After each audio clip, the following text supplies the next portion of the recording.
बिस्मिल्लाहिर्रहमानिर्रहीम। अस्सलामु अलैकुम वरहमतुल्लाहि वबरकातुहू। डायोड क्लैंपर्स। इससे पहले हमने डायोड क्लिपर्स डिस्कस किए। डायोड क्लिपर्स वो सर्किट्स होते हैं जो इनपुट वेव फॉर्म को, जो कि एसी की फॉर्म में होती है, उसके किसी हिस्से को क्लिप कर देते हैं, काट देते हैं।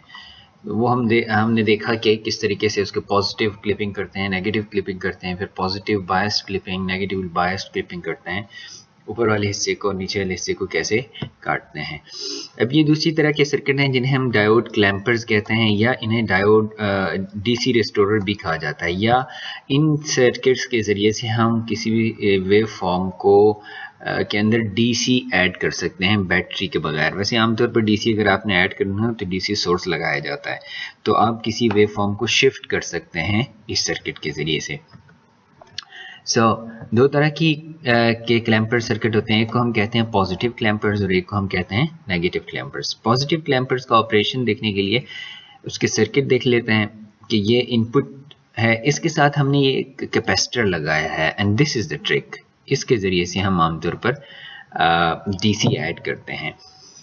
तो और ये इसके साथ एक डायोड है, और डायोड के साथ आरएल जो है वो पैरेलल में है।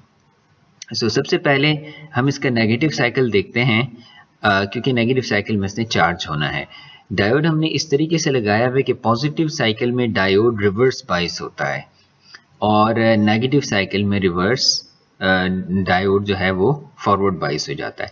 पहले हम इसका नेगेटिव साइकिल देखते हैं। तो नेगेटिव साइकिल में जैसे ही करंट बढ़ना शुरू करता है, तो इस पहले क्वार्टर में, फर्स्ट क्वार्टर में डायोड जो है वो फॉरवर्ड बाइस होता है, जिसकी वजह से करंट इस डायोड में से गुजरता है डायरेक्ट। ये एक शॉर्ट सर्किट की तरह या क्लोज्ड सर्किट की तरह काम करता है, और सारा करंट इसमें से गुजर जाता है, और ये डायोड को चार्ज कर देता है। टोटल अगर Vp इन, टोटल वोल्टेज थी, इनपुट की पीक वैल्यू Vp इन है, तो 0.7 इधर ड्रॉप हुआ, तो यहाँ कितना रह गया? Vp in minus 0.7। So the total rise and fall is equal to 0। यहाँ पे इतना ड्रॉप हो गया। अब जैसे ही पीक गुजर जाती है, नेगेटिव साइकिल की पीक गुजर जाती है, तो ये डायोड रिवर्स बाइस हो जाता है। इसके रिवर्स बाइस होने की वजह से ये पाथ जो है वो ख़त्म हो जाता है, यानी ये ओपन सर्किट बन जाता है। तो अब ये डायोड जो है वो, ये कैपेसिटर, ये इस वी आउट रेजिस्टर के अक्रॉस इसने डिस्चार्ज होना है। जो सर्किट डिस्चार्जिंग का होगा वो इस तरीके से बनेगा। ये पाथ दरम्यान में से निकल गया, और ये डिस्चार्जिंग इतनी स्लो होती है, डिस्चार्ज जो हम इससे पहले भी देख चुके हैं कि इसके RC टाइम कांस्टेंट के ऊपर डिपेंड करता है कि इसने डिस्चार्ज कितना होना है, कितनी देर में होना है डिस्चार्ज।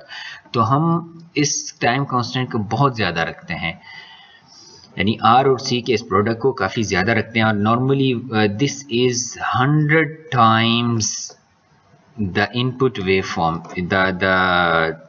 जो उसका इनपुट वेव फॉर्म की वेव लेंथ है या उसका जो टाइम है, उससे हम 100 टाइम ज़्यादा रखते हैं। इतनी स्लो डिस्चार्ज होती है, ऐसे जैसे डिस्चार्ज ही नहीं होता।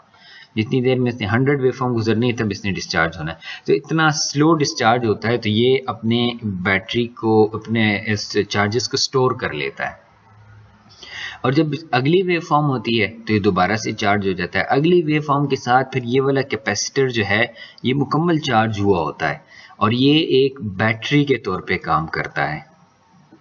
और ये वाली बैटरी इस AC सोर्स के साथ सीरीज में लगी होती है। जब इसको RL के क्रॉस इसकी आउटपुट जाती है, तो ये सुपरपोजिशन के ज़रिए से आउटपुट को जो है वो ऊपर कर देती है, या हम इसे कहते हैं कि शिफ्ट कर दिया उसने, इसके अंदर DC ऐड कर दिया है। पॉजिटिव क्लैंपिंग में जब डायोड की डायरेक्शन ऊपर की तरफ होती है, तो ये डायोड की डायरेक्शन ऊपर की तरफ होती है, तो ये वेव फॉर्म को ऊपर ले जाती है। कितना ऊपर लेके जाती है? जितना पीक है, ठीक है, माइनस 0.7 ऑफ कोर्स, यानी जितना कैपेसिटर चार्ज होगा।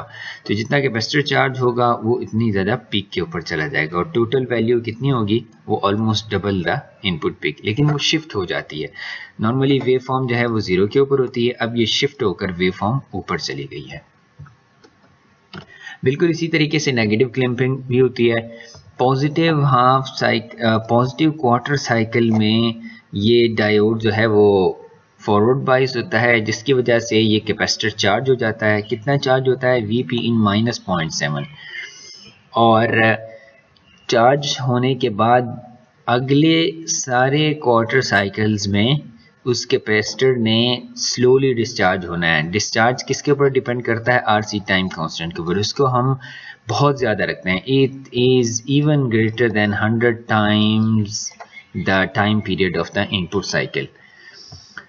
तो इतना स्लो डिस्चार्ज होता है कि एक बैटरी की तरह काम करता है। और ये बैटरी जो है वो सीरीज़ में लगी हुई है रिवर्स में, मतलब उसकी पोलैरिटी पहले वाली बैटरी से नेगेटिव है जो पिछले केस में हमने देखी थी। You can see over here, ये माइनस प्लस में है और ये प्लस माइनस।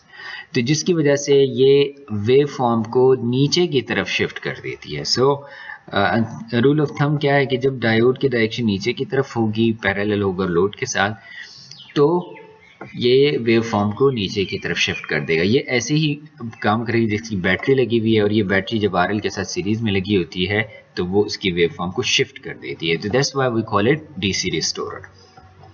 हम एक एग्जांपल लेते हैं जिसमें 24 वोल्ट की पीक इनपुट AC आ रही है, 10 माइक्रोफेरेड का कैपेसिटर है और load resistance, you can see this 10 kilo हम, काफ़ी बड़ी वैल्यू है। इसकी वजह से RC टाइम कांस्टेंट भी काफ़ी ज़्यादा आ रहा होता है। सो आउटपुट वोल्टेज हमने निकालनी है, और यहाँ ये एज्यूम कर रहे हैं कि RC time constant is large enough to prevent significant capacitor discharge. यानी इतना बड़ा रखते हैं कि हम ये एज्यूम करते हैं कैपेसिटर इतना स्लोली चार्ज हुआ है, डिस्चार्ज हो रहा है, जैसे डिस्चार्ज हुआ ही नहीं है। सो आउटपुट वैल्यू कैसे पता चलेगी? सबसे पहले तो हम DC की वैल्यू निकालते हैं। DC कितना ऐड हो रहा है, और DC जो है उतना ऐड होगा जितना कैपेसिटर डिस्चार्ज हो रहा है। कैपेसिटर ने कितना डिस्चार्ज होना चार्ज होना होता है? Vp minus 0.7. So if Vp is 24 minus 0.7 is 23.3 and minus is due to क्योंकि कैपेसिटर की पोलैरिटी रिवर्स में लगी हुई है और डायोड जो है वो उसकी डायरेक्शन नीचे है, जिसकी वजह से उसने नीचे की तरफ उसको शिफ्ट करना है। That's why so original waveform और -23.3 में हमने शिफ्ट किया है। यानी अगर हम टोटल 24 शिफ्ट करते तो ये 0.7 ऊपर ना जाता, लेकिन चूंकि हमने सिर्फ 23.3 किया, it is due to this diode, जिसकी वजह से इसकी जो एक पोर्शन है वो ऊपर रह जाता है, बाकी सारा नीचे आ जाता है। सो -23.3 वोल्ट DC हमने उसके अंदर ऐड कर दिया है, या हम कहते हैं -23.3 वोल्ट हमने इसको नीचे की तरफ शिफ्ट कर दिया है due to this clamping circuit.